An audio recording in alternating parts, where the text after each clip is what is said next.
If you're ever anxious or depressed, which most of us are from time to time, ask yourself, what is so bad about this experience? What you'll find is that it's probably a bodily sensation.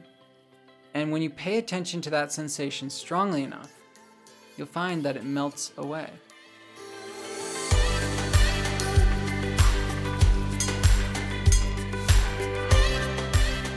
Welcome to Sense of Mind.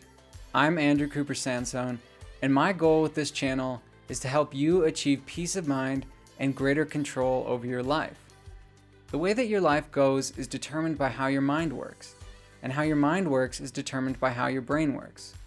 So understanding your brain will allow you to build the kind of life you want from the inside out. So if you're new here, please subscribe and hit the bell icon so you never miss anything new from Sense of Mind. I want to emphasize that this is a two-way conversation. I bet that you've already discovered some powerful insights about how your own mind works, and they would probably be useful to other people, including me. So please don't hesitate to share your thoughts and suggestions in the comments section below. Let's put our knowledge together and build a community of curious thinkers so that we can all live our best lives. Today's video will explain why learning to sense your body will help you find peace through negative emotions. So let's dive in. Humans are natural-born storytellers. We are constantly telling ourselves stories about ourselves and the world we live in. And I'm not just talking about novelists and screenwriters here. In fact, this is a very natural part of the human mind. A network of brain regions together called the default mode network, or DMN, is basically our brain's story generator. It's active whenever we are coming up with stories or even when we are consuming or reading them. It's called default because the default mode network is basically active when you're not doing anything in particular, when you're daydreaming or just hanging out. And if you put all that together, what you get is a brain that is very likely to be telling stories all the time. And while storytelling is one of the most beautiful and amazing parts of our species, it can also make us miserable. How is that possible? It has to do with emotion. When we experience negative emotion, we're often telling ourselves stories about the origins or implications of those emotions. And this is often how we spiral into anxiety and depression.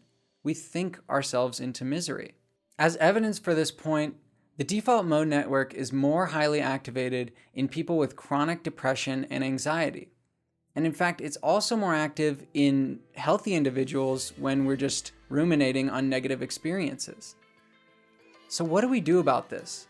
How can we deal with this aspect of our nature? The answer is with interoception. Interoception is a scientific term that basically means the ability to sense your internal bodily sensations. Our feelings are powerful, but really that's all they are, feelings. They're bodily sensations, often in our head, face, stomach, gut, lungs, or heart. In other words, when you feel deeply sad, it's a feeling somewhere in your body that's making you miserable. If you doubt that, think about the last time you had an intense negative emotion. It probably wasn't the thoughts that were associated with that emotion that were making you miserable. Instead, it was a feeling somewhere in your body. Maybe it was a pit in your stomach, maybe an intense pain somewhere, or maybe it was just a general feeling of sluggishness. Either way, it's the feelings, not the thoughts associated with them. So what does interoception do? It lets you see feelings for what they are in reality. And the reality is that bad feelings really aren't that bad. Look, I know that sounds completely crazy, but when you focus entirely on one sensation for long enough, whether it's good, bad, or neutral, what you'll start to notice is that it's a lot more ambiguous than it first appeared. And it's actually pretty hard to say what makes it good or bad. Even pain is kind of like this, although pain can be a lot harder to apply this kind of attention to.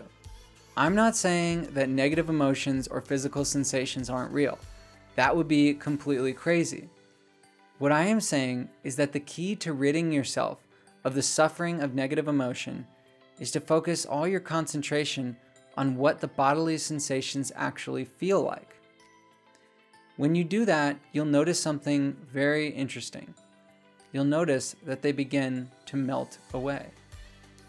As you become more familiar with bodily sensations, as you build up your powers of interoception, what you'll notice is that you'll suffer less when you're feeling negative emotions. And that's something that all of us probably want. So the question is, how do you do that? How do you build up your interoceptive awareness? The answer is simple, but it has ancient roots, and it's exactly what we're going to talk about in the next video. So check it out. Thank you so much for watching this video. If you enjoyed it, please give it a like and subscribe to this channel. Also, don't forget to hit that bell icon so that you never miss anything new from Sense of Mind. And as I said in the beginning, I really want to hear from you. I want this to be a conversation and a community. So please, if you think I got anything wrong or you liked the video or anything else, please drop it in the comments below. Also, be sure to follow Sense of Mind on social media, on both Instagram and Facebook. And just so you know, this channel is made possible by the Diamond Mind Foundation. This episode was written and produced by Andrew Cooper Sansone. I'll see you next time.